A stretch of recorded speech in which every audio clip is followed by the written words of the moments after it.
You are looking at a plow blade that was forged in 1887. It has been working Lancaster County soil every single season since then. No replacement parts, no commercial rust treatment, no trip to a hardware store. The family that owns it has never once paid a rust-proofing bill in their lives, and the iron on that blade is still solid, still true, still sharp enough to cut through Pennsylvania clay like the day it was made. What you are about to learn is the exact system the Amish have used for over 2 centuries to keep every iron tool on their farms alive indefinitely. Not patched up, not slowed down, alive. And the core of that system costs about $3 at any grocery store in America. Before we get there, I need you to hold on to one question. The Amish community in Holmes County, Ohio, has been farming the same land with the same tools since the early 1800s. Their blacksmiths still shoe horses with iron forged on hand bellows forges. Their farmers still use iron-bladed plows, iron hinges on every barn door, iron-headed hatchets and drawknives and hay hooks that are older than anyone alive. Now ask yourself why every single piece of iron equipment in a modern American barn gets replaced every decade, while Amish iron from the 1880s is still working fields today. Stay until the end. The answer will change how you look at every rusted tool you have ever thrown away. Here is what nobody tells you about rust on iron farm tools. Rust is not the end of the metal. Rust is a transformation of the surface. Iron oxide, which is what rust actually is, still contains the iron. The iron is still there. The molecules have changed partners, bonded with oxygen instead of staying pure, but the iron itself has not gone anywhere. The reason conventional rust treatment fails over and over is that it treats rust as something to be removed. Sand it off, grind it down, wire brush it back to bare metal, then coat the bare surface with paint or oil and wait for the cycle to start again. Any Amish blacksmith in Lancaster County would tell you that approach is fighting the wrong enemy. You are not supposed to remove the rust. You are supposed to change what the rust is. The chemistry behind that idea was formally documented in 1813 by French chemist Henri Braconnot, who isolated tannic acid as a pure compound and published his findings in Annales de Chimie. What Braconnot put into laboratory language, leather tanners and blacksmiths had already been observing for centuries. When tannic acid contacts iron oxide, a chemical reaction occurs. The tannic acid molecules bind to the iron ions inside the rust and convert them into a new compound called ferric tannate. Ferric tannate is dark blue-black in color, completely insoluble in water, and chemically bonded to the steel surface at the molecular level. It does not sit on top of the rust and eventually peel away. It transforms the rust itself into the protective barrier. The disease becomes the cure at the molecular level. The Canadian Conservation Institute still publishes this process today as the standard procedure for treating corroded iron artifacts that museums intend to preserve for centuries. What the Smithsonian uses to keep 400-year-old iron farm tools intact is the same compound you can mix in a mason jar for $3. Now here is where the Amish connection becomes specific and real. Tannic acid is not a laboratory chemical requiring a specialty supplier. It is a naturally occurring compound found in extraordinary concentrations in oak bark, chestnut wood, tea leaves, grape skins, and pomegranate rind. On an Amish farm in the 1800s, every one of those sources grew within walking distance of the barn.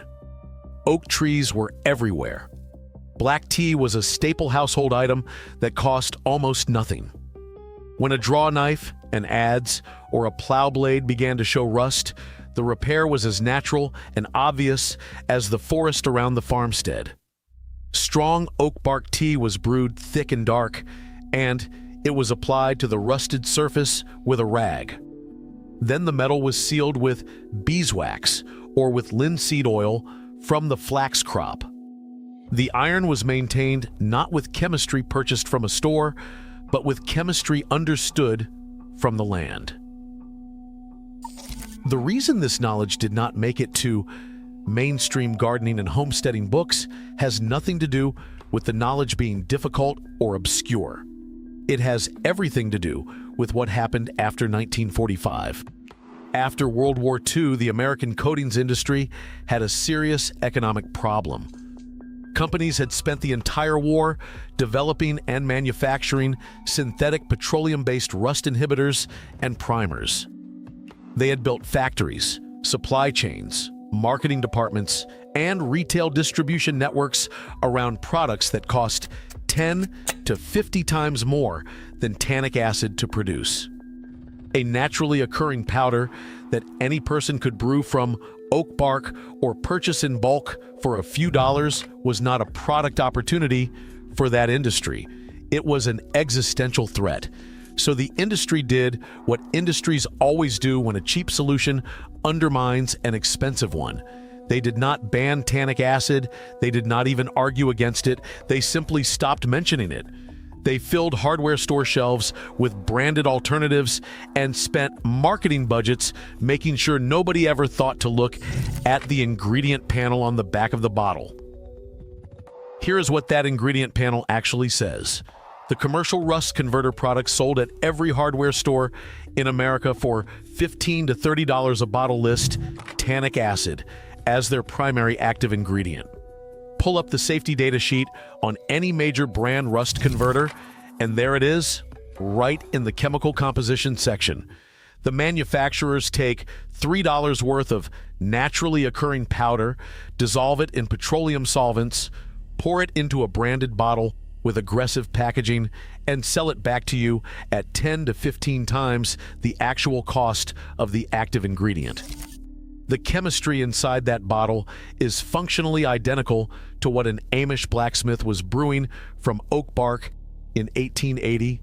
The only difference is the label and the markup. Now let me walk you through exactly what the Amish system looks like in practice, because the simplicity of it is almost insulting once you see it. You need two things: tannic acid and a protective finish. For the tannic acid, you have two options depending on your budget. The first option is food-grade tannic acid powder, which you can find from any bulk supplement retailer online. Search for the phrase food-grade tannic acid powder. A 100-gram bag costs $3 to $5 and will treat approximately 40 square feet of rusted metal surface.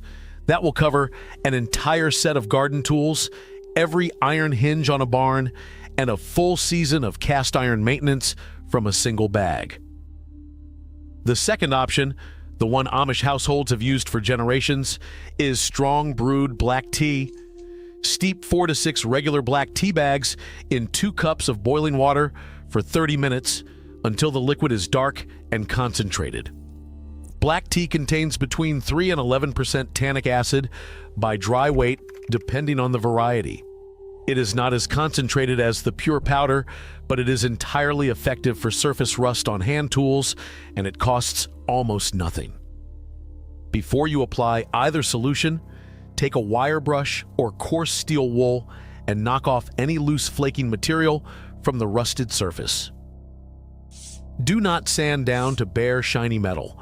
That step is actually wrong for this process. The tannic acid needs existing rust to react with. You are removing the material that is already detached and blocking contact, not the rust that is still bonded to the surface. Leave the bonded rust layer in place.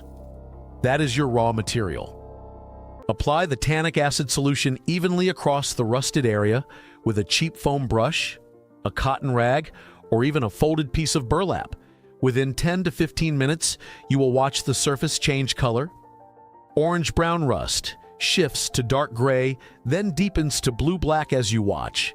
That visible color change is the molecular conversion happening in real time. Ferric tannet, forming on the surface of your steel. Let the treated surface air dry completely, which takes 2 to 4 hours, depending on temperature and humidity. Then apply a second coat, following the same process, multiple thin coats that fully cure between applications, build a denser and more adherent layer than a single heavy application. After the second coat cures, finish with a protective seal. For iron hand tools, axes, hatchets, drawknives, and fixed-blade knives, the traditional Amish finish is melted beeswax or boiled linseed oil rubbed on with a cloth while the metal is slightly warm. Beeswax fills every pore in the converted surface and creates a water barrier that is flexible, renewable, and entirely natural. Linseed oil polymerizes slightly as it cures and creates a harder protective film. Both work. The Amish used both. For cast iron cookware, apply the solution to rust spots, let it convert and dry, then re-season the piece in a 350-degree oven as normal. The converted ferric tannate surface accepts seasoning oil even better than bare cast iron does. One thing to set your expectations correctly: the finished surface does not look like paint. It looks like the metal got darker and slightly metallic, with a blue-black sheen in some areas and a flat gray in others. People who expect it to look like a fresh coat of spray paint sometimes think it did not work. It worked. That color is the ferric tannet. That is the protection. This is not cosmetic, it is chemistry. Now here's the part that nobody in any gardening or homesteading guide has ever written down clearly, and this is the reason I asked you to stay until the end. The Amish do not think about rust as a maintenance problem the way most American homesteaders do. They think about it as a seasonal rhythm. Every autumn before winter storage, every iron tool on the farm gets the same treatment. A hot vinegar rinse to clean accumulated organic debris and surface contamination, a coat of tannic acid solution applied with a rag, 2 to 3 hours of drying near the wood stove, and a final wipe of melted beeswax. The whole process for an entire barn's worth of iron tools takes one person 1 afternoon. Total material cost for that afternoon is under $5. The result is iron tools that never degrade beyond the point of recovery, never require replacement, and pass to the next generation in working condition. The modern homesteader replaces a set of garden tools every 5 to 8 years on average. An Amish farm maintains the same iron tools across generations, sometimes across more than a century. That is not because Amish iron is somehow different or because Amish soil is gentler. It is because the Amish never adopted the commercial model that defined rust as a recurring problem requiring recurring purchases. They inherited a maintenance rhythm that treats iron like a living material to be tended rather than a consumable to be discarded. Every set of iron tools you have thrown away in your life, every shovel head with a rusted-through collar, every axe with a pitted blade, every cast iron pan abandoned to the trash because the rust looked too serious to deal with, none of it was past saving. It was past the point where conventional methods were worth the effort. With $3 of tannic acid and 45 minutes of your time, not one of those tools was beyond recovery. The rust-proofing industry spent 80 years making sure you believed otherwise. Not through any dramatic suppression or secret memo, but through something much quieter and much more effective. They simply filled every hardware store shelf and every automotive service menu with branded alternatives, made the alternatives seem technical and professional and expensive, and let the old knowledge sit on a shelf until nobody remembered to reach for it. You remember now. That is the whole point of this video. If you are the kind of person who believes that real practical knowledge gets quietly displaced when it threatens someone else's revenue, you already know what to do next. Leave a comment below telling me what tool you're going to treat first. I want to know whether it is a garden tool, a piece of cast iron, an old axe, or something else entirely. The specifics matter. They tell me what to dig for next. Subscribe because what comes next in this series is the Amish composting method that produces finished soil in 6 weeks instead of 12 months, and the agricultural extension data from Penn State that explains exactly why the industrial gardening industry has never wanted you to know it works. The knowledge was never lost. It was just waiting for someone to remember where to look.